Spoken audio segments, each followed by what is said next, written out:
ಶಾಂತಿ. ದಿನಾಂಕ ಆಗಿದೆ 15/8/2026. ತನ್ನನ್ನು ದೇಹವೆಂದು ಅಲ್ಲ ಆತ್ಮನೆಂದು ತಿಳಿದು ಒಬ್ಬ ಶಿವತಂದೆಯನ್ನು ನೆನಪು ಮಾಡಿದಾಗಲೇ ಎಲ್ಲ ದುಃಖಗಳ ಬಂಧನಗಳು ಕಳಚಿ ಆತ್ಮ ಪಾವನವಾಗುತ್ತದೆ. ಪರಮಾತ್ಮನೇ ಜ್ಞಾನ, ಪ್ರೀತಿ, ಪವಿತ್ರತೆ, ಶಾಂತಿ, ಸುಖ ಹಾಗೂ ಸಂಪತ್ತಿನ ಸಾಗರ. ಅವರಿಂದಲೇ ಆದಿ ಮಧ್ಯ ಅಂತ್ಯದ ಸಂಪೂರ್ಣ ಜ್ಞಾನ ಲಭಿಸುತ್ತದೆ. ಆತ್ಮವು ಮೂಲವತನದಿಂದ ಬಂದು ಈ ಶಬ್ದಮಯ ಲೋಕದಲ್ಲಿ ಪಾತ್ರ ವಹಿಸಿ ಈಗ ಮತ್ತೆ ತಂದೆಯ ಮಾರ್ಗದರ್ಶನದಿಂದ ಶಾಂತಿಧಾಮಕ್ಕೆ ಹಿಂದಿರುಗುವ ಸಮಯ ಬಂದಿದೆ. ದೇಹದ ಧರ್ಮ, ಜಾತಿ, ಮತ, ಸಂಬಂಧಗಳನ್ನು ಮರೆತು ಎಲ್ಲರೂ ಆತ್ಮ ಸಹೋದರರು ಎಂಬ ಸ್ಮೃತಿಯಲ್ಲಿ ಸ್ಥಿರರಾಗುವುದು ನಿಜವಾದ ಯೋಗವಾಗಿದೆ.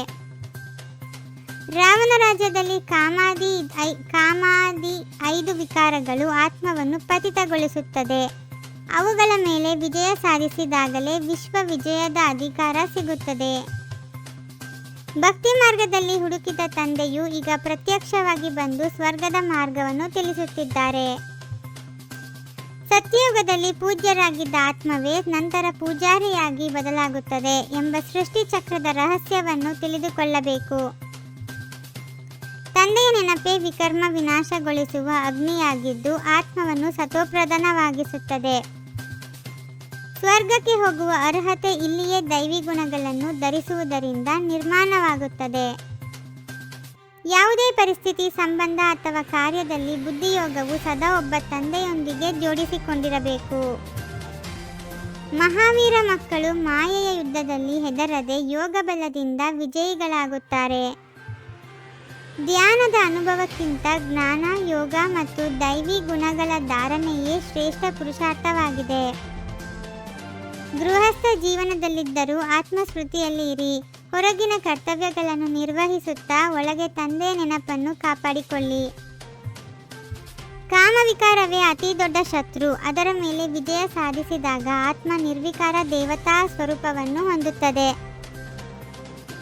ತಂದೆಯ ಶ್ರೀಮತದಂತೆ ಧನ, ಸಮಯ ಮತ್ತು ಶಕ್ತಿಯನ್ನು ಈಶ್ವರ್ಯ ಸೇವೆಯಲ್ಲಿ ಸಫಲಗೊಳಿಸಿ ಸಂಪೂರ್ಣ ಟ್ರಸ್ಟಿ ಆಗಬೇಕು.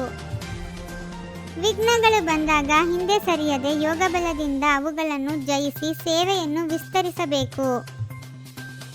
ಮಾಯೆಯ ಪೆಟ್ಟಿಗೆ ಎಂದಿಗೂ ಸೋಲದೆ ಸದಾ ಪವಿತ್ರತೆಯನ್ನು ಕಾಪಾಡಿಕೊಂಡಾಗ ಉನ್ನತ ಪದವಿ ಪ್ರಾಪ್ತಿಯಾಗುತ್ತದೆ. ಜ್ಞಾನಾಮೃತವನ್ನು ಪ್ರತಿನಿತ್ಯ ಕುಡಿಯುತ್ತಾ ಆತ್ಮಸ್ಮೃತಿಯಲ್ಲಿ ಸ್ಥಿರರಾಗುವುದು ಜೀವನದ ನಿಜವಾದ ಸಂಪಾದನೆಯಾಗಿದೆ. ನಿರಂತರ ಸೇವಾಭಾವ, ವಿನಯ ಮತ್ತು ದೈವಿ ಲಕ್ಷಣಗಳನ್ನು ಧರಿಸುವುದರಿಂದ ತಂದೆಯ ಸಮೀಪತೆ ಅನುಭವವಾಗುತ್ತದೆ. ತಮ್ಮ ಸಂಪೂರ್ಣ ಸ್ವರೂಪದ ಸ್ಮೃತಿಯಲ್ಲಿ ಸ್ಥಿತರಾಗಿ ವ್ಯರ್ಥ ಸಂಕಲ್ಪಗಳಿಂದ ಮುಕ್ತರಾಗಿ ಸದಾ ಹೊಳೆಯುವ ಅದೃಷ್ಟ ನಕ್ಷತ್ರರಾಗಿರಿ. ಯೋಗಿ ಹಾಗೂ ಪವಿತ್ರ ಜೀವನವೇ ಸರ್ವ ಖಜಾನೆಗಳ ಚಾವಿಯಾಗಿದ್ದು ಇದೇ ಜೀವನದಲ್ಲಿ ಸ್ವರ್ಗದ ಅಧಿಕಾರವನ್ನು ಅನುಭವಿಸುವ ಮಾರ್ಗವಾಗಿದೆ. ಓಂ ಶಾಂತಿ. 21 ಜನ್ಮಗಳಿಗೆ 21 ಪರಮಾತ್ಮನ ಮಹಾವಾಕ್ಯಗಳನ್ನು ಆಲಿಸಿ ಹಾಗೂ ನಿಮ್ಮದೇ ಆದ ಈ ಚಾನೆಲ್ಗೆ ಲೈಕ್ ಮಾಡುವುದನ್ನು ಮರೆಯದಿರಿ.